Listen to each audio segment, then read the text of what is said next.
Anong mensahe ang kailangang marinig ng mga Aquarius mula September 22 to 20, 2024? Pwede nangyayari na to o mangyayari pa lang. Kung hindi man para sa inyo itong magiging reading, iba ka para sa someone na malapit sa inyo o sa someone na kakilala nyo mismo. Baka may lumabas na gender mamaya, gawin nyo na lang. Energy, masculine, at feminine energy. Pwede rin naman na huwag na pansinin ang gender.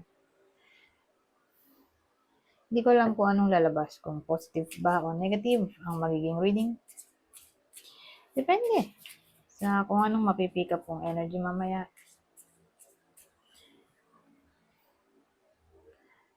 Kung hindi man mag-resonate sa inyo to, edi adjust nyo na lang ang video, hanapin nyo to. Kung hindi pa rin, edi dito na. Ito ang last deck.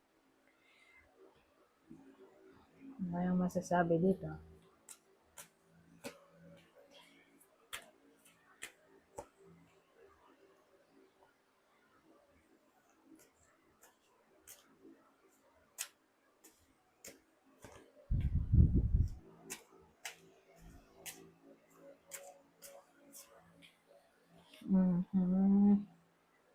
Ano kaya? Well, feeling lost. Feeling lost yung iba sa inyo. Sa topic ng career nila, na para bang, yun yung current situation, pero don't worry. Okay? Kasi kung kayo mismo yung aaksyon, di ba? Gagawa kayo ng way para malaman kung ano ba talagang gusto niyo sa buhay, para magkaroon kayo ng direksyon. Hindi kayo mag-contemplate, hindi na kayo magaganon o mag-procrastinate. Ayan. Kakaroon na kayo ng direction dito. Dahil ito kasi baliktad eh. Diba? Ayun yung mga alaga niya na parang kabayo. Diba? Sphinx to eh. Pero Sphinx kasi yung naghihila ng karwahe. Dito kabayo na. Ito kasi baliktad. So, ibig sabihin, nakaupo yung mga Sphinx. Ibig sabihin, walang movement. Naging lazy, for some reason walang discipline, nagpaprocrastinate. Pero dahil nga tumayo na yung Knight of Pentacles, tumayo na rin yung kabayo, edi on the go na yan. May direction na. May movement, progress, patungo sa balance, temperance. So, ibig sabihin, kung nawalan nga kayo ng direksyon itong mga nakarang araw, eto, magiging somewhat productive na kayo. Kakaroon na kayo ng energy para mag-work.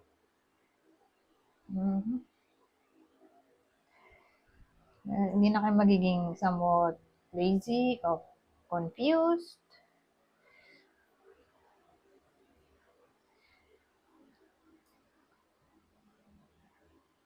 Ano po ba?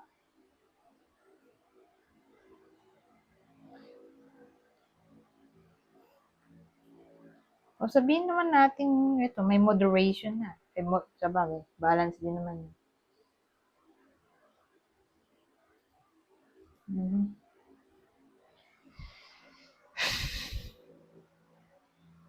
Ito daw kasi, balance din pala to. May narinig ako, nabasa pala yun. Yung reader. Sabi niya, balance din daw pala to. Nagulat nga rin ako. Tapos sabi niya, kasi magkaiba daw yung kulay nung Sphinx. Kaya siya balance. I-representin niya daw ang balance. Kaya lang, loss of balance na rin to, no? Dahil nga siya, baliktad. Pero dito, balance na talaga. May tayo to eh. So, career naman to, wala namang other person. So, punta tayo dito sa susunod ng deck. Dito,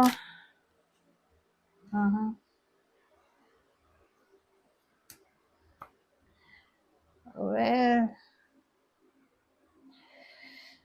Baka magkautang yung iba sa inyo, hindi mabayaran. Pero maliit lang na halaga. Don't worry. Hindi naman siya masyadong serious. Pero beware. Kung dito utang, baka magkasakit yung iba sa inyo at mapunta yung savings. Small savings lang naman, din naman siya big. Yung parang yung savings ng iba sa inyo, mababawasan dahil nga mapupunta sa pagbili ng gamot. So, para maiwasan yan, mag-vitamins.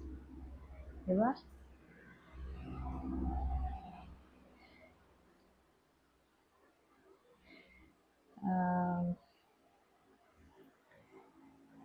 So, yan. Sana natin mababawasan ng savings o pera ng iba sa inyo. Pero, probably, mas tatama siya sa utang. Sabi, daw, babayaran daw. Sa ganitong date. Mababayaran naman, kaya lang na-late. Malilate. Pwedeng ganun. O sabihin natin may mangungutang, small amount of money lang naman.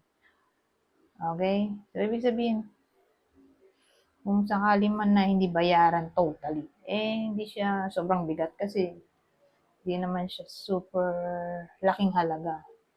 So, sabihin natin daan, mga daan lang. Mga 100, 200, ganun, 3. May umutang, hindi na nagbayad. Kaloka din. Mga ganun, wala pa siyang libo. Sa madaling salita, mawawalan ng pera yung iba sa inyo. O baka manakawan o ma-misplace ang pera, ingatan. Parang siya, warning. Warning dahil may babalang may babala tungkol sa pagkaubos ng pera. Pero small amount of money nga lang. Pero pera pa din yun. Mahirap magkapera, di ba? Ito, may effect lang to kung may clouds. Walang clouds, so wala siyang silbi.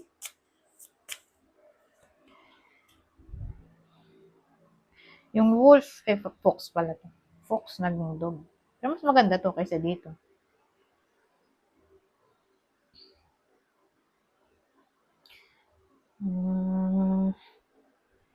Yung iba sa inyo, with a friend to or relative na close ninyo, parang either kayo o sila yung makikitulog sa bahay nyo o kayo yung makikitulog sa bahay nila.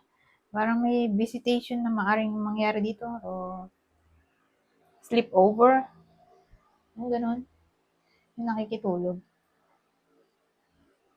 Sa maikling panahon. O baka anak nyo to. So may makikitulog, whether kayo mismo to, anak nyo o kaklose nyo o person nyo. Makikitulog sa iba. O sabihin natin, literal, nalilipat ng bahay. So, kung di kayo to, yun nga. May someone na malapit sa inyo, baka literal na maglilipat na ng bahay o mapag-uusapan pa lang ang paglilipat ng bahay. Pero tingin ko hindi pa to literal na lipat. Although may chance, di ba? Mga 80% mapag-uusapan lang. Pero kung nakaschedule na, di tuloy. Tuloy siya ngayong week.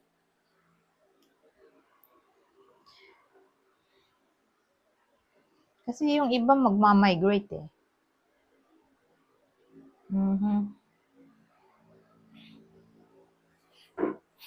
O baka plano pa lang. Kaya nga sabi ko sa inyo, either nangyayari na to, o mangyayari pa lang. Dito na tayo sa susunod. Ito. Last deck. Aquarius reading na pala to. Susunod ng Pisces. Na-late pa lang gawa ko. Sobrang late na. September 24 na. Ay, nako. Tinamad kasi ako.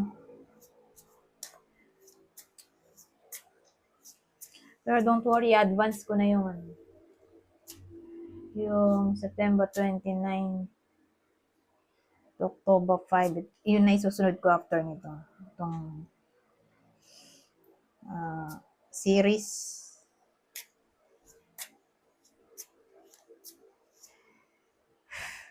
So, ito, strength. Courage. Oh, pares lang to. Strength at courage, di ba? So, in-encourage na maging strong. Ngayong week. For some reason, siguro may kinalaman to sa pagiging mala-leader. Para magabayan ng iba.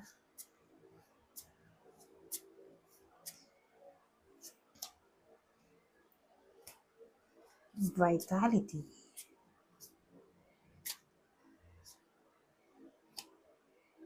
Ritual. So, in-encourage din yung paggamit ng ritual para mas makuha tong vitality o sigla. Sigla siguro. Energy. Ma-energize. O sa bagay, case to case basis naman, may mga tao na mas na-relax sila kapag nakakapakinig ng music. Di ba naman pag nanonood? So, depende. So, sa case na to, ritual daw eh. So, hanapin nyo lang sa internet kung ano man ang makita nyo tungkol sa ritual na magiging type nyo. Kasi, makakatulong nga itong ritual para ma-boost itong vitality. Mabalik ang sigla o energy. Alam na kung ano, parang medyo nanghihina. Makakatulong yan. Ritual. Anyways, hanggang dito na lang. Goodbye po. Now.